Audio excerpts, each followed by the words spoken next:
5 سال کی عمر میں اس کے والد کا انتقال ہو گیا۔ 16 سال کی عمر میں اس نے اسکول جانا چھوڑ دیا۔ کیونکہ ان کے پاس اتنے پیسے نہیں تھے، وہ اسکول جانا افورڈ نہیں کر سکتا تھا۔ اس نے ملازمت شروع کی۔ 17 سال تک وہ 4 ملازمتیں کر چکا تھا، لیکن اسے ہر ملازمت سے ہر بار نکال دیا جاتا تھا، یہ کہہ کر کہ وہ انتہائی کند ذہن یا نکما ہے۔ 18 سال کی عمر میں اس نے شادی کر لی۔ 18 سے 22 سال کے درمیان خوش قسمتی سے وہ ایک جگہ ریلوے کنڈکٹر بن گیا۔ اسے ریلوے کنڈکٹر کی جاب مل گئی، لیکن وہاں بھی وہ ناکام رہا۔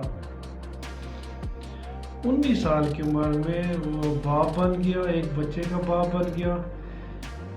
20 سال کی عمر میں اس کی بیوی نے اسے چھوڑ دیا، یہ کہہ کر چھوڑ دیا کہ تمہارے پاس اتنے پیسے نہیں ہیں، ہماری کفالت تم کیسے کر سکتے ہو۔ اس کے بعد اس نے فوج میں شامل ہونے کے لیے درخواست دی، اپلائی کیا، لیکن ناکام ہوا۔ اس نے قانون کی پڑھائی کے لیے یعنی LLB یا لا کی ایجوکیشن حاصل کرنے کے لیے درخواست دی، وہ بھی مسترد ہو گئی۔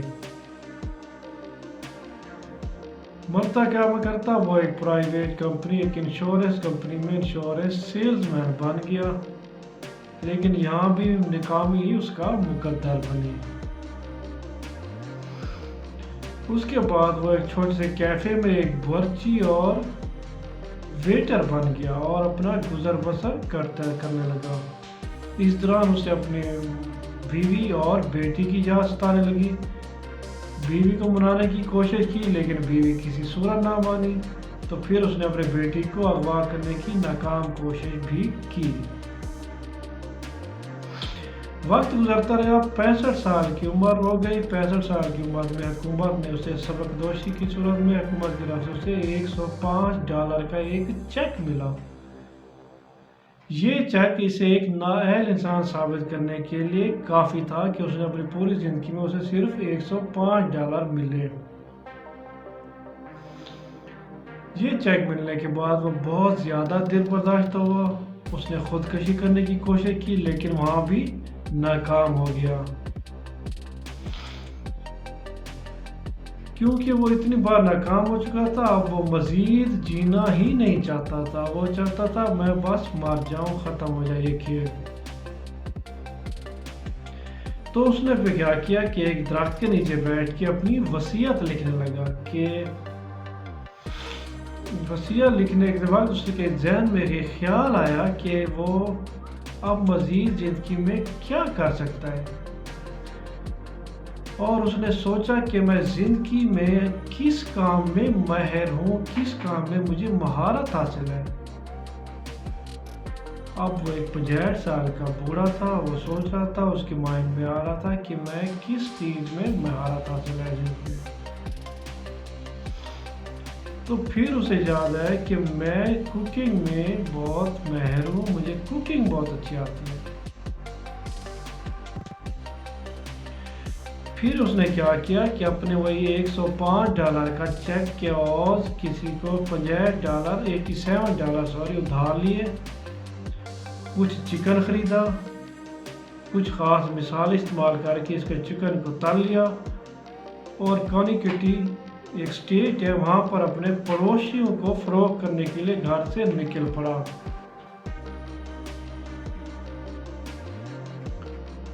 پڑوسیوں کو اس کا یہ چکن بہت پسند آیا، بہت لذیذ ہوا۔ آہستہ آہستہ اس کو بہت زیادہ مشہور شہرت حاصل ہوتی گئی، اور وہ 88 سال کی عمر میں ایک برانڈ کا مالک بن گیا، ایک پوری دنیا کافی بہت بڑا بزنس مین بن گیا۔ اب آپ سوچ رہے ہوں گے کہ وہ کون سا ہے، تو جی ہاں، وہ ہے یہ والا آدمی۔ اچھا، جسے آپ نہیں جانتے تو آپ اسے ضرور جانتے ہوں گے۔ جی ہاں، یہ ہے KFC کے مالک، KFC کے بانی سر کرنل سینڈرس۔ یہ ہے ان کی کہانی۔ 65 سال تک ایک آدمی جو بالکل مایوس ہو چکا تھا، اور 88 سال کی عمر میں وہ ارب پتی بن گیا۔ تو کہانی سنانے کا مقصد کیا ہے؟ مقصد یہی ہے کہ کبھی بھی ہمت مت ہاریں، لیکن کوشش بھی جاری رکھیں۔ کوشش کرنا کبھی مت چھوڑیں۔ ناکامیاں چاہے جتنی ملے، کبھی نہ کبھی کامیابی ضرور حاصل ہوتی ہے۔ ناکامی کو کبھی بھی اپنے دل میں جگہ نہ دیں۔ اللہ تعالیٰ آپ کو سب کو اپنے تمام جائز کاموں میں کامیاب کرے۔ بہت شکریہ۔ اللہ حافظ۔